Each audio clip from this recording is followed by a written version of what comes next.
clearly another handicraft item from the state of Manipur. Why I'm giving reference to all this is to understand that geographical indication is one of the many types of intellectual property rights, and in the previous day, very detailed discussion. Sir, if I can kindly request you to switch off the microphone.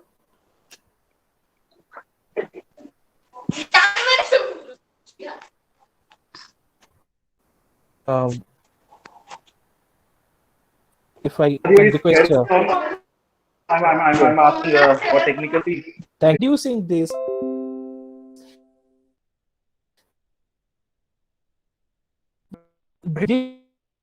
as a problem from doing this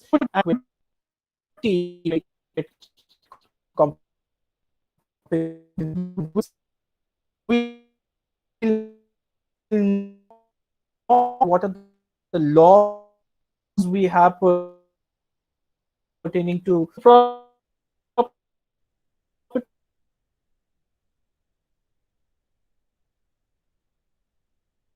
so instruments, for example, agreement on trips, Paris Convention, these are all legal guarantee both at a national level and international level, that once you are creating something new, something original, or to ensure that no one takes that away from you without your consent. So that is what is the underlying understanding of the broad topic of legal aspects of intellectual property rights protection. This is a small cartoon which I found in the internet, to explain what basically intellectual property is. So if you own a piece of landed property, no one is allowed to enter that property without your consent, right? And if they enter your property without your consent, that amounts to trespass. And you can go to the court of law to say that this person has entered to my premise without my consent, and you should hold that person accountable for that. Similarly, when you have property, the rightful owner of that intellectual property, you have right to tell the unauthorized users to get off from your intellectual property or to stay away from your intellectual property. And there you can knock the door of the law as well as the courts to say that please keep this unauthorized user away from my intellectual property. This person is unauthorizedly using my property, in this case my intellectual property, right? So that is the basic understanding. So the analogy which is so the understanding which is applied in case of protection of physical property, tangible property, which you can see, is equally applied in case of intellectual property generally, right? I'm not going to go in details, but just a refresher, a quick discuss in the previous of human mind. You can see from the image that how can an idea translate into something which you can measure in terms of money, but whether it will meant for money, of course not. But in this knowledge age, IP, intellectual property is a key to techno-economic growth. Although there is no uniform definition of intellectual property, but intangible intellectual property rights are intangible in nature, which cannot be seen basically, and in nature it derives values from ideas. So knowledge is power, and I hope that intellectual property is a very good example to justify why the information is considered to be so valuable, and intellectual property in the same way holds that particular value. We come across in our many IP products in our life where we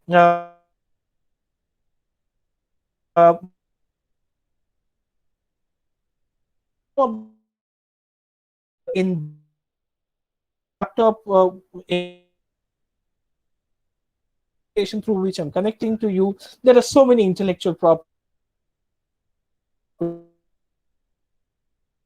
The software can be having a patent on it.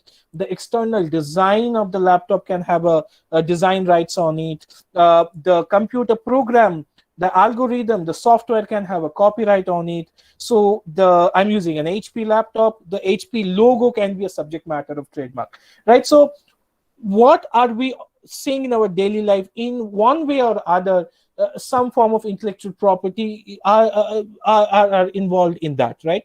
So articles of food, furniture, clothing, textiles, cosmetics, pharmaceuticals, entertainment gadgets, machinery, books, they are all IP protected, right? I don't have to explain why it is that. And at the same time, the domain of intellectual property is now ever expanding with the advance of technology and globalization.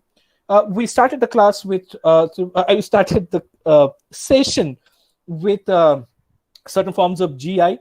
I beg your pardon, I have a tendency to say class, so please forgive me for that. So geographical indication, then integrated circuit topography. These are the new additions, right? These, because of the technological growth, newer forms of intellectual property are now getting protection, as well as traditional knowledge are the likely additions. They are also getting protections by way of intellectual property rights. The traditional knowledge of healing many diseases, they are used by the traditional community, which knowledge are coming from generation to generation. They are also sought to be protected by intellectual property. What is the rationale behind IP? I think this particular image is a self-explanatory to explain the justification behind the protection of intellectual property. Just the way we want to secure our tangible property. In this way, you can see that how this person is securing his bicycle by tying it with the tree. I don't know whether it's a good idea. I'm leaving the matter to you. But point is, intellectual property protects your intellectual creations against theft, just like a bicycle lock protects your bike against theft, right? So the creative activity which is culminating in IP is necessary for socio-economic progress. I'll try to give the example of how Lijjat Papad has become a brand, right? It was started by a women cooperative society in the state of Gujarat, right? And now Lijjat Papad is not only a national brand, but it's an international brand, and they have got entrepreneurship award and other recognition, not only from this country but at an international level. So you can understand that how the trademark of Lijjat Papad has helped them to reach to the market nationally and globally. So that is how, for socio-economic progress, international intellectual property is an important tool for that, because it grants monopoly. It says that only you can use that particular intellectual property. You have a overall exclusive rights over it, and no one else can use it. So that's why it is said it's a negative right, because you can stop someone from using that. You have written a book, only you can make a copy of that book and can distribute the copies of the book. No one can else make a photocopy of the book and put their name and start selling it, because you have the ownership of the intellectual property over that book. Same goes ahead with an invention as well. So the interest of owner and society are balanced by limiting monopoly for a fixed term with the obligation to disclose and remedies against abuse of rights. Now, it is important to understand that these intellectual property rights are not absolute in nature, right? Because they are granted for a limited duration. After that, it comes to public domain. Trademark is an exception, but for patent, after 20 years, it comes into public domain. Why? Because for this 20 years, the inventor will get the patent over it and can commercially use that particular invention and can make as much money as possible. But this monopoly rights in the form of patent is not absolute. After 20 years, it will fall into public domain, and everyone can use that invention without paying the license fee or without paying any remuneration to the patent holder. So that is why I'm telling that this intellectual property right is to be understood as a balancing concept between the owner of that intellectual property and society. For example, in case of copyright, you cannot copy a person's book, maybe digitally or otherwise, and can start selling that book without the consent of the particular copyright owner of the book. But you can use the book for your academic purpose. If you're writing a research paper, you can, of course, understanding the rules of plagiarism, you can verbatim copy, but you cannot reinterpret the work for your research purpose, for the purpose of classroom instruction, and for other non-commercial purpose. You can use that particular book or the sound recording, musical work, etc., etc. So for that permission would not be required. So the purpose is to secure the creator a monopoly right, a legal guarantee. At the same time, it is meant to give access to the society so that the benefit of the intellectual property reaches the ultimate beneficiary, that is we, the common people, right? So that is why disclosure brings knowledge in public domain also, and it helps in addition of new knowledge to the existing knowledge bank. As I told you, you already understand what is the nature of intellectual property rights. Essentially, these are negative rights to stop others from using, copying, or counterfeiting. For example, in patents, being first with an invention, it preempts any right of another making the same invention independently. You need to take permission from the patent holder. In copyright, the right is over the form of expression and not over the idea. Never the ideas are protected, but if you are getting someone else's idea, even though it is not protected by law, you have a moral responsibility, you have an ethical responsibility to mention that you have borrowed this idea from this particular person. Yesterday, I remember Professor Das was talking about the several nuances of plagiarism and copyright, and that is relevant in this context.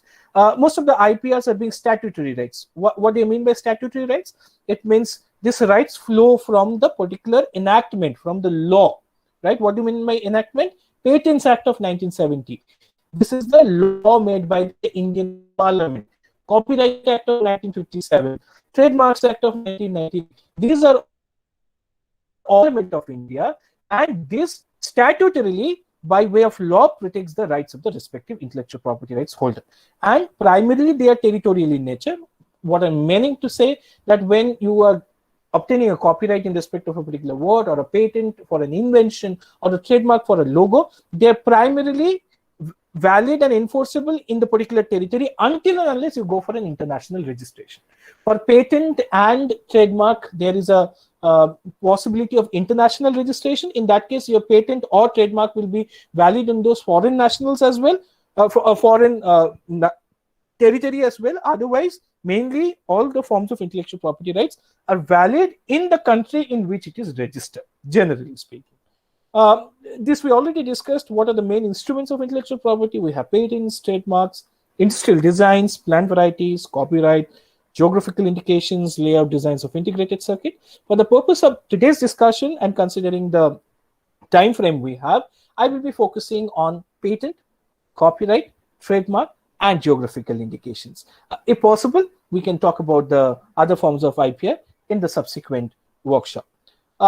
This is a small cartoon I have to share with you. I hope you will be understanding what form of intellectual property rights I am talking about. The person on the right hand of your screen is telling that you may have invented fire and will, but I invented the patent. So they belong, sorry for this, they belong to me, right? So it's telling that, even you are the inventor of fire and will, not of course today, but then ultimately you need some legal instrument to protect that particular invention, to stop the unauthorized copying and use of that invention. So correct, we are talking about patent. What is a patent? It's a statutory right, right? What is statutory right? A right granted by the law, protected by the law, enforced by the law. Which law we are talking about? Patents Act. So patent is a statutory right for an invention granted for a limited period of time, 20 years. After that, it falls into public domain. It means that everyone can use and copy that invention without the permission from the patent holder to the patentee by the government in exchange of full disclosure of his invention, of excluding others from making, using, selling, importing the patented product or process, for producing that product for those purposes without his consent. On your right hand side, this is the patent document, which is very historical in nature.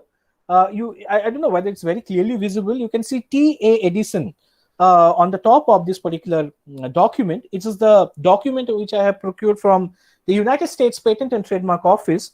This was the patent document for the invention of the electric light bulb, which was invented by Thomas Alva Edison in the year 1880. You can see the patent number is given and the date is given, January 27, 1880. So you can understand what a patent is. The law says that patent means a patent for an invention granted under the Patents Act, right? It has to be for an invention, not for a discovery. Discovery does not get any IPR protection because it is already existing in the nature and you are not creating anything new, right? It's an exclusive right granted to a person who has invented a new and useful article. It consists of an exclusive right to manufacture or use the new article invented for a limited period. But please note that in effect, that grant of patent right would mean an exclusive right to prevent an unauthorized use of the underlying patent technology. So in the image, you will understand that certain invention is going on, right? They are trying to come out with a product or they are working on process. But on the right hand side, there is a fellow there are fellow scientists who are trying to sort of monitoring what are happenings there, and they're trying to copy their invention in this particular picture. And patent rights is exactly there to stop this kind of scenario. I hope I'm making sense to you. I'll move on. I don't have to justify why patent rights are important. We all know the importance of patents. It's an important source of scientific and technical literature. It's a treasure house of scientific inventions. It avoids in duplication, because if you're going for a patent, you need to do a patent search and you try to see that what is already patented, and then you can see that what is the new invention you are looking for. It paves way for further inventions. It identifies emerging technologies, emerging areas. Tesla driverless cars are a very good example of that. But I just want to talk about this person. I want to give a reference from my own university, and I'm so proud and elated to give reference to Professor Saji Varghese. He's a professor of English department of Christ University, Bangalore campus.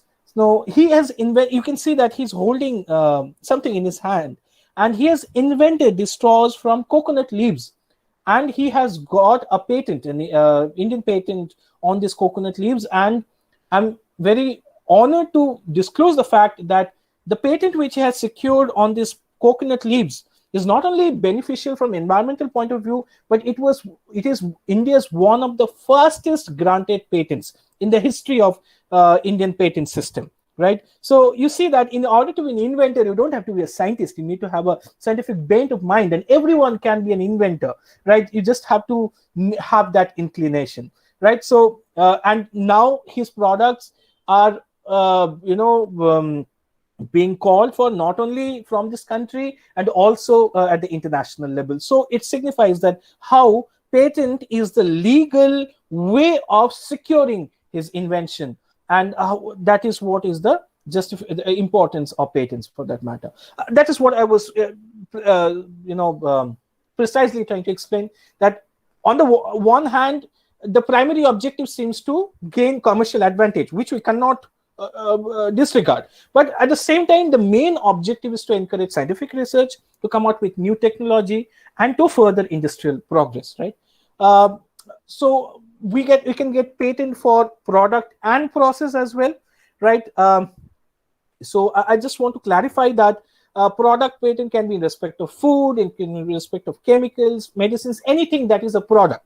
But before 2005, Indian Patent Act granted did not granted product patent, and it was initially the process patent for pharmaceutical products which was granted, but that was only for 5 to 7 years. But after India has ratified the agreement on trade-related aspects of intellectual property rights, which is a WTO agreement, that is World Trade Organization agreement, now Indian patent system offers patent for even pharmaceutical products as well, and the duration is of 20 years. In short, patent grants is granted for both product and process.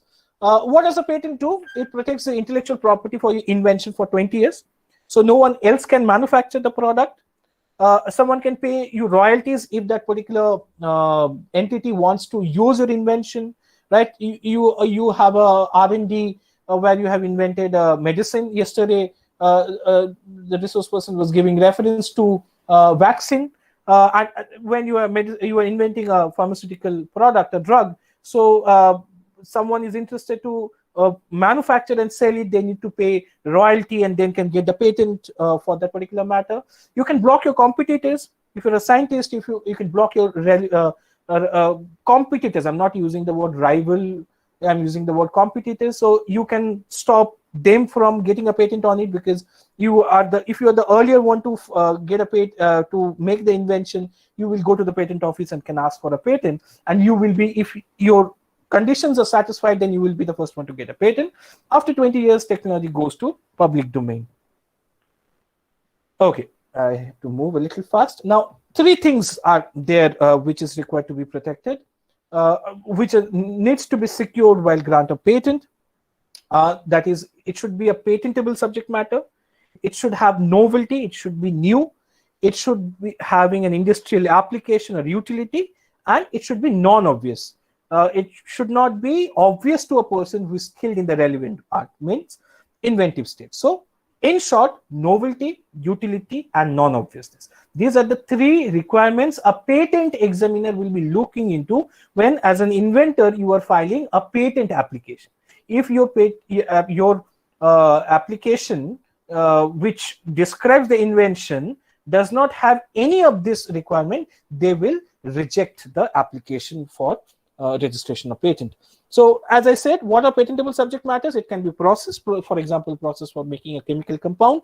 It can be a machine, for example, television, smartphones, smart watches, etc., etc. Smart cars, for that matter. A manufactured article, a bicycle, a table.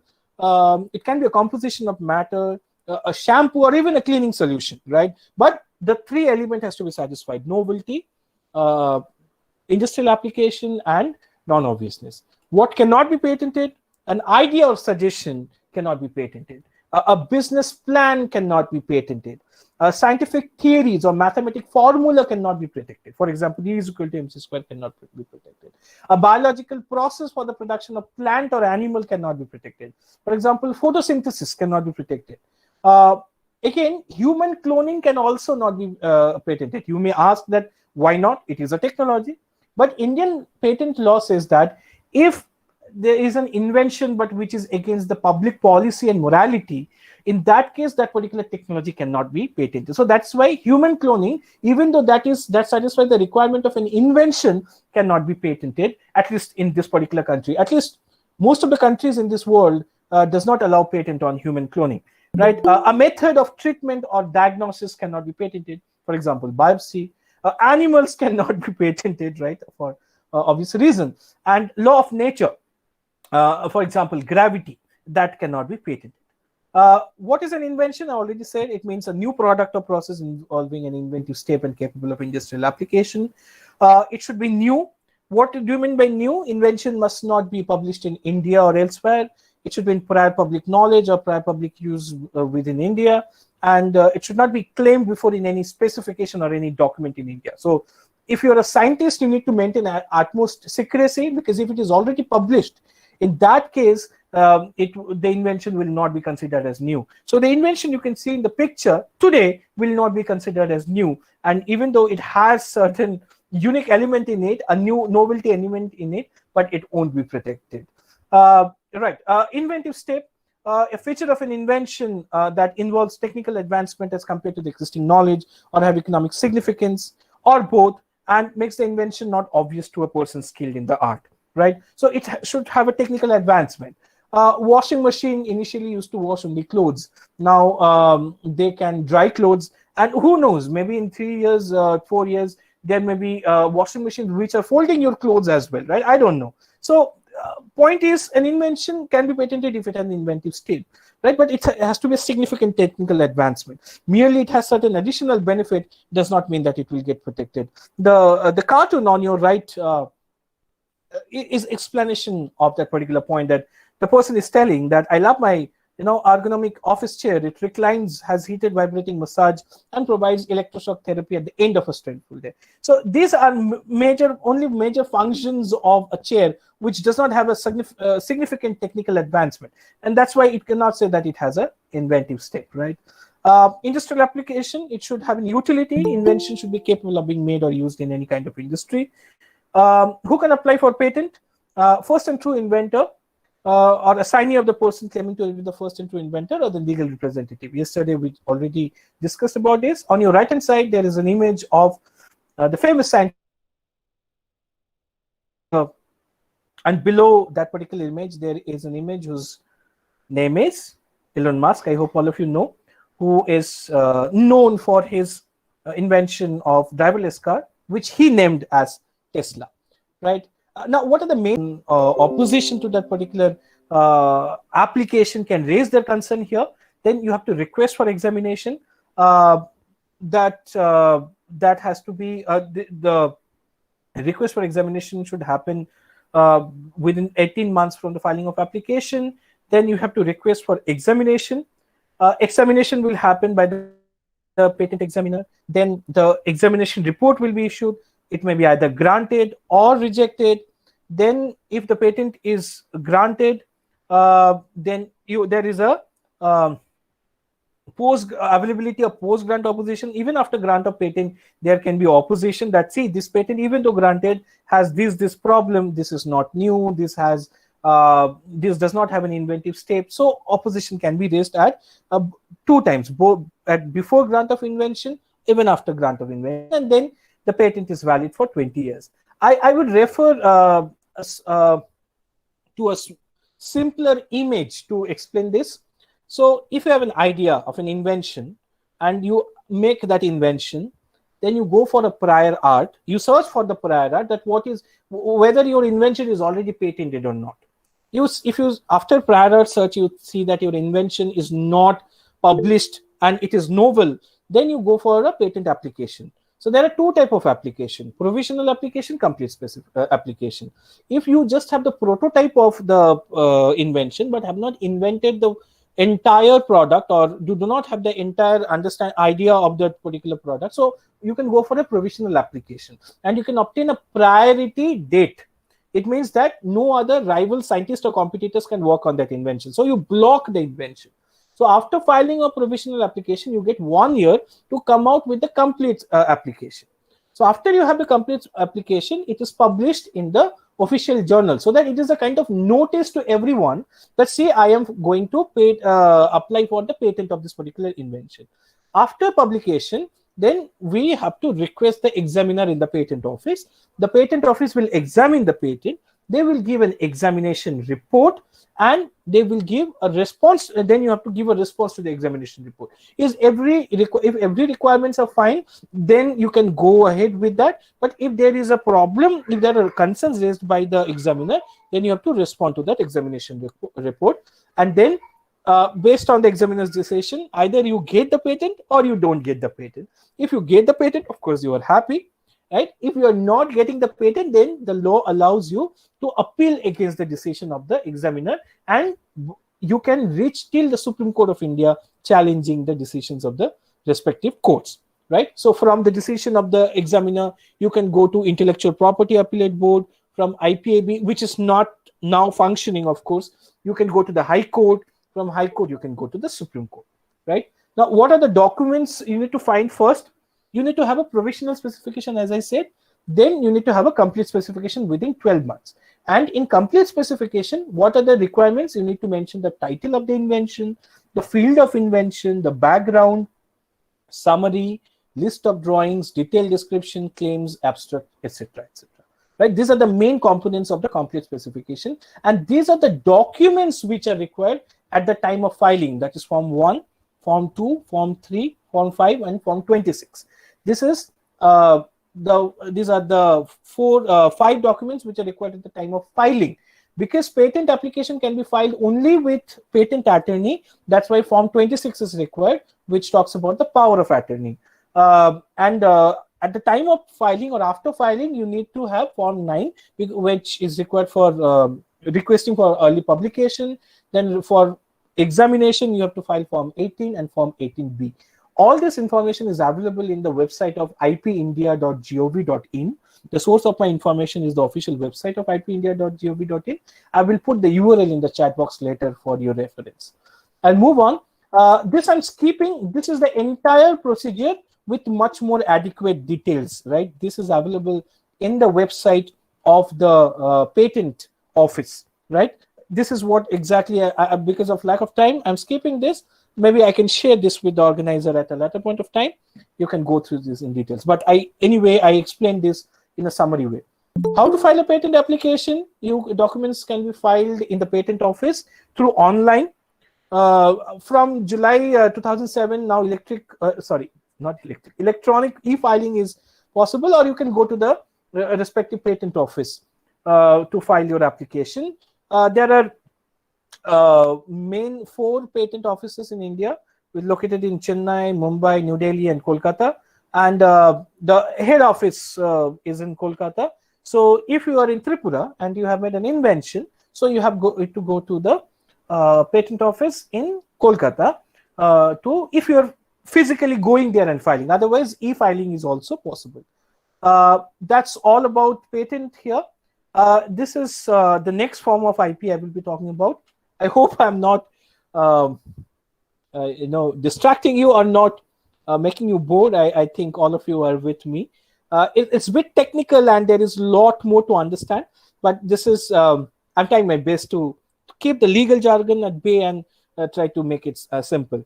Now, through this cartoon, you will try to understand what form of IP I'm talking about. So a bird is singing and the fellow bird is telling that you cannot sing that song. That is my copyright. So since you were singing, have you taken my permission? Of course not. And that's why you are violating the law. You are violating my copyright, and that's an infringement of copyright, right? So is that happening really? I don't know. Have you seen that? But this is maybe a fun way to explain what is a copyright is. Now, my question to the participant is, what you are seeing in the screen, is that a correct assertion? I want your response. Anyone? The poster says, reading this text constitutes copyright infringement, and hence you are under arrest.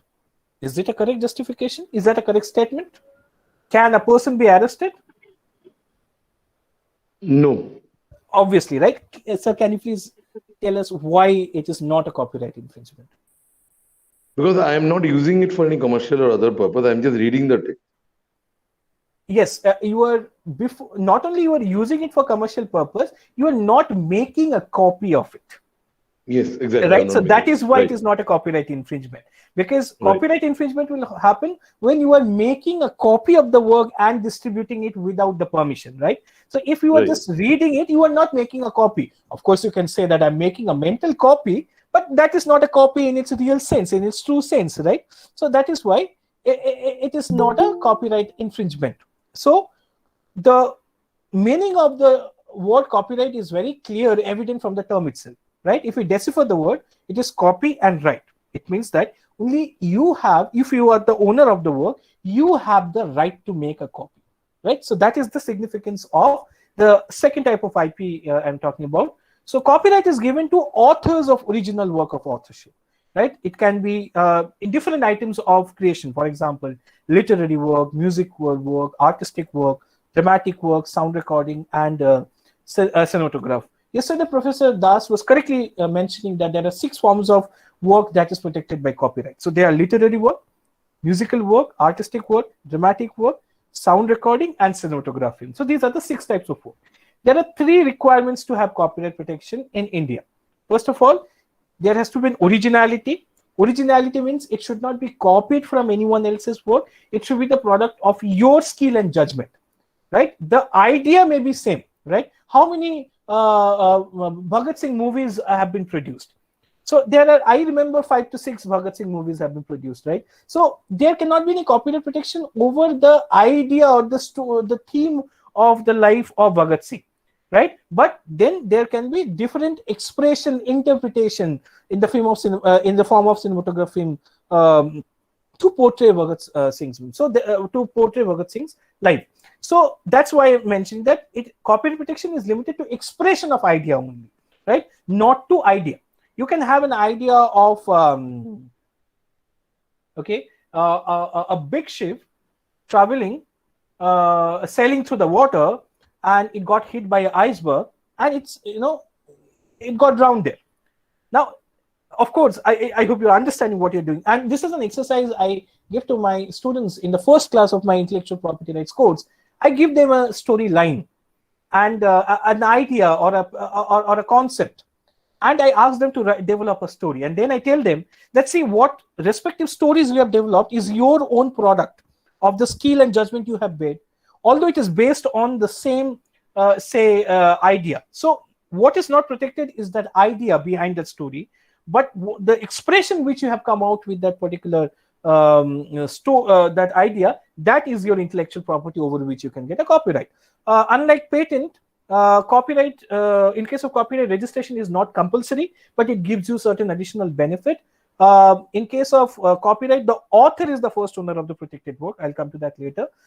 In case of copyright, it is the exclusive right to reproduce the work in any material form. For example, what does reproduction means? There is a book. I'm a big fan of the writings of Satyajit Ray. Right, I worship him.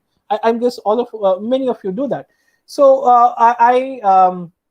say I photocopy a book of the stories of Feluda, right, and I start selling it in the market, right? I have violated the copyright which is owned by Ananda Publishers here.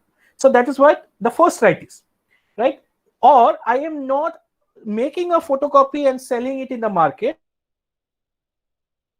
and then I'm selling it in the digital form, in the form of ebook. That is also reproduction, right? But then again, I have not taken permission from the publisher, that is Ananda Publishers in this case. So the first right as a copyright owner you get is the right to make a copy of the work. Then not only making a copy, but also to sell it, to distribute it. Also, other rights include to publish any translation of the work. For example, Amartya Sen has written the book called Argumentative Indian. He has written in English, but then if anyone wants to publish it in another language, translate in another language. For example, there is a translation of that book which is named as Torko Priyo Bharatiyo, right? That is, again, you need to take permission from Amartya Sen to translate the work from English to Bengali, right?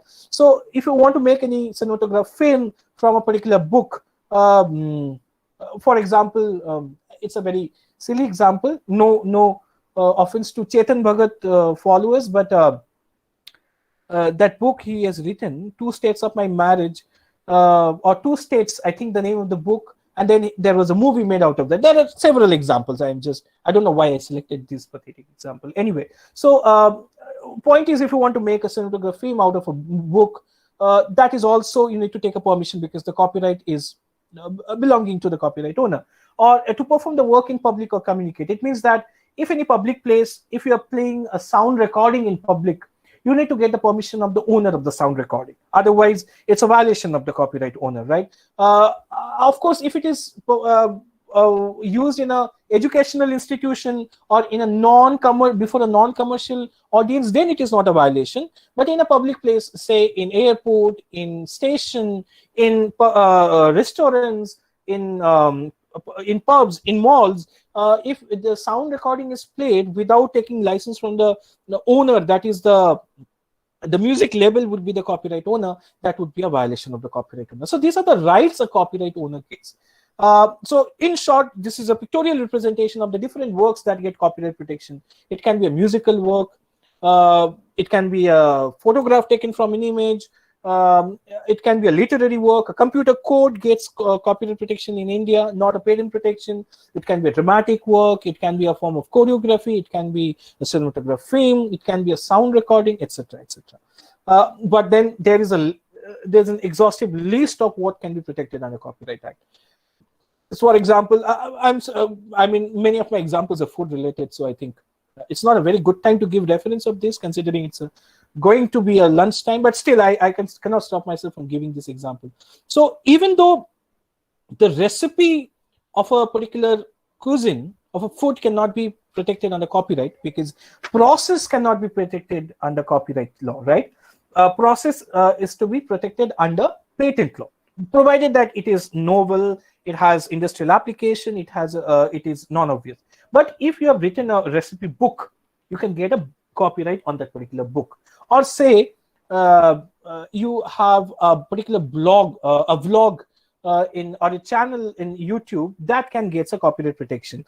Myself being in Bangalore, I have to go back to this particular blog to how to cook those authentic Bengali food, which of course I do not have that much access to this particular place. So the point is, if you are a traveler, if you have a blog, and if you have a video log, and you have you are interested in cooking, and you have made videos out of it, and you're making a channel and YouTube channel, and you're uploading those videos, you have copyright in those contents, and no one can use or take say publish or upload your videos in their name without taking your consent, because you have copyright in them. I was talking about who is an author and owner of the copyright, and I want to take the example of a musical work.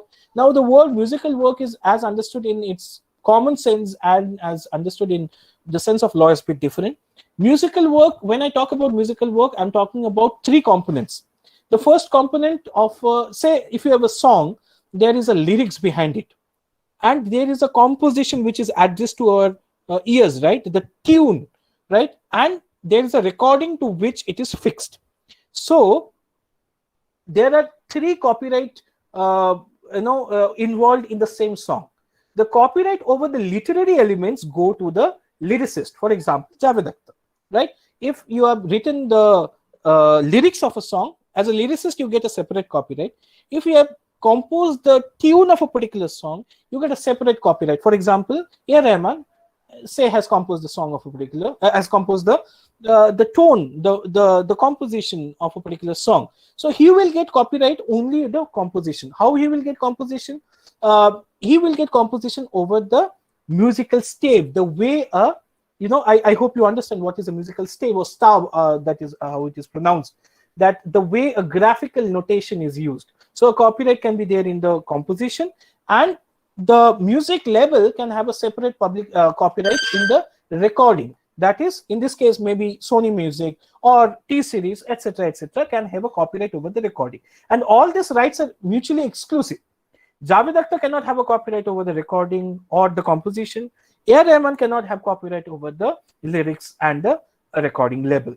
So that's why I just wanted to explain three different elements in music. So you have copyrights over the lyrics. This is an example of the lyrics of the song Happy Birthday to You. And for your reference, Happy Birthday to You, the lyrics are now in public domain. So there is no copyright protection over it.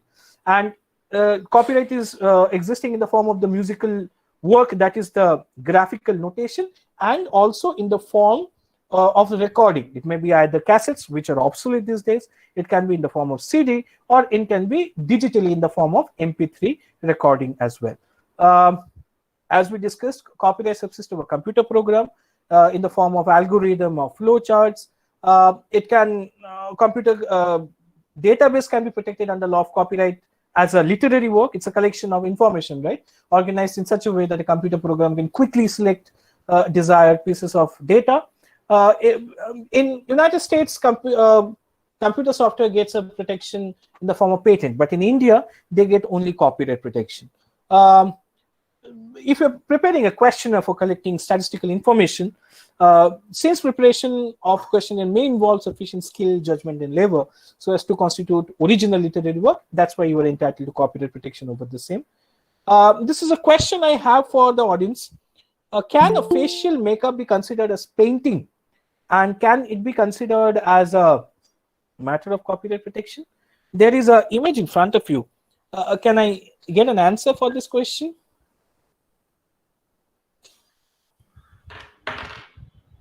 Yes. If it's a design, that has been created by me to do this painting, maybe I can get a copyright on that. Okay. Okay. I'll hold on. And so you think that copyright protection can subsist? Can I get some other response? In my opinion, it cannot be patented, sir, because it's of temporal nature. Very right you are, sir.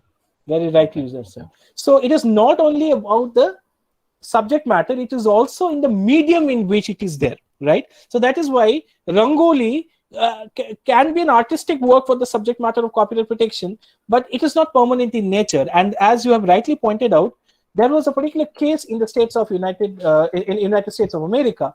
The case is named as Merchandising Corporation of America versus Hartman, where the court said that painting must be on the surface of some kind. There must be marks on the surface, and in this case, since the marks are removed from human face, there can be no painting. And by following the same logic, there is uncertainty as to whether tattoos can be protected under copyright. Right? There was a famous case in the United States where one of the tattoos, which is used by Mike Tyson, was used in a Hangover movie. Right, and then Mike Tyson sued the producer of that movie, although the case was settled outside the court. But then the court could not give a judicial determination of that particular case. But what the court was trying to find out, that can human skin be considered as a permanent form of, as a medium for a work, right? So can you make a copy of the tattoo in that case if it is there in the human skin? So that is where, at the present form, since it is in temporal in nature and you can wash it away, that is why it is not protected. But then the first person who raised the concern is also valid, because can you say what is permanent, what is not permanent? I mean, that's a philosophical question, but that the medium has to be need to have some sort of permanency, right? It should not be temporal, very much temporal. Then it cannot be protected. Maybe we can engage some other time to discuss these details. I will go in the legal requirements. As I told you, for securing copyright, it's a formality fee protection. You don't have to register your copyright, although registration is possible, but it's voluntary. Registration does not, as a matter of law, establishes that what is registered is in fact and in law copyrightable subject matter. Registration is not a proof of the validity of the copyright, but you can register in the Copyright Office in order to say that it is your copyrighted work. Say you have gone to mention a popular tourist destination of Tripura. I remember my parents told me a few places and I saw the pics, but right now I'm not remembering. So say you were going to that particular place, you were taking a picture. So immediately you are entitled to get a copyright protection over it because it is your creation, right? So that is what copyright is. Unlike patent, where you have to go through that detailed process. Duration of copyright in case of literary, dramatic, musical, and artistic work published during the lifetime of author. The duration of the copyright would be lifetime of the author plus another 60 years. This has been explained beautifully yesterday by Dr. Professor Das. I'm not going to details, but all other works also 60 years from the date of publication, right? So this is the duration of copyright protection. Because of paucity of time, I'm not going into the details of the registration process. Again, this is available in the public domain. This is available in the website of the patent office, in the Copyright Office, sorry, and you can have access this flowchart from there. I'm not explaining in details. This is the website. You can note it down, copyright.gov.in. This is the official website of Register of Copyright. If you can see the online service on your left-hand side, you can e-file your application. You can check the status of the application, and all this you can have. You can check this online as well. So the check what documents you need to file for the registration of copyright, the checklist, the details of the processing fee. If you have any question, FAQ is there. Everything is available there, right? So this is the official website of the Copyright Office, the Register of Copyright. It comes under Department for Promotion of Industry and Internal Trade, which works under the Ministry of Commerce and Industry. The head office is located in the Sector 14, Dwarka, New Delhi. Okay. The next form of IP I'm going to discuss. Can anyone guess what I'm trying to signify through this image?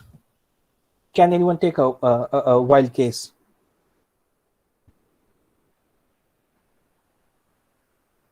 Sir, I'll take another 10 to 15 minutes. I hope that is okay. Yes, sir, absolutely. Okay. Yes, sir. Okay, fine. Right. Can Anyone tell me in what context I am using this particular image?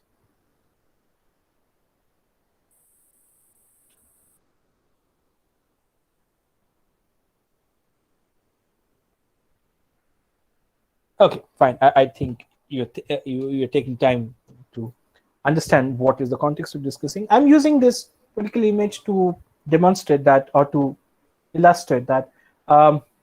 Last year, there was a trademark application for registering the mark N95. I know all of you know what it is and why we are using that. I really hope that we didn't have to use this, but unfortunately, we are using this. We should use this, right? Now, it's a primary weapon to fight against the COVID-19 virus, right? So last year, there was a trademark application for registration of the word N95, right? Now, this image is just a reference. This was not the, exact trademark which was in reference. But what I'm trying to say is that trademark signifies the origin of a particular product or a service. But N95 is a mark which describes the type of the product. And the trademark office rejected to register the mark N95 because it's a type of mask, right? It's talk about the particular kind of variety of the mask. But if you see in that image, this 3M mark, can you see that? 3M mark. That can be capable of being protected as a trademark. It's an indication that this particular mask is manufactured by a company, by an entity, by a manufacturer, by a proprietor, which is known as 3M. Now, there are several mask producers in the market. How do you know that, okay, mask produced by this particular company is convenient to me? I find it suitable to use this type of mask. So, if there is no mark, trademark as such, you cannot go to the market and try every mask on your face and then find out whether it is convenient or not, right? That is not possible. No shop owners will allow you to do that. But if you see a logo in that particular mask and you know that, okay, this mask, I found it relevant. I found it suitable, convenient. So next time, without any time to you have to spend for finding out your desired product, you can quickly find your the product you are looking for. So that is what the next form of IP I'm talking about. I'm talking about trademark. So the law which protects trademark is Trademarks Act of 99. It means a mark which is capable of represented graphically. Means you need to see and perceive it. It should not be abstract, right? Which is capable of distinguishing the goods or services of one person from those of others. And it may include shape of goods, their packaging, and combination of colors. I'm just sorry, the spelling of color is wrong in the slide. Please forgive me for that typo. Now, point is, a mark should be capable of being represented graphically. It means that it should be permanent in nature, right? So I'll come to that part. So that's why there are some non-conventional trademarks which are protected in some of the countries. There are 4 main non-conventional types of trademarks, and they are color mark, smell mark, sound mark, and taste mark, right? But then if you take, for that matter, smell mark, can you give a trademark for a particular fragrance? Many country, some country allows trademark protection of fragrance, not India, because it is not possible to permanently fix the smell, right? So next time we'll not be able to have the consistency in the scale. Similarly, in respect of sound mark, although after 2017 Indian trademark law allows registration of sound mark, but there are certain problems with its overlapping with copyright as well. But sound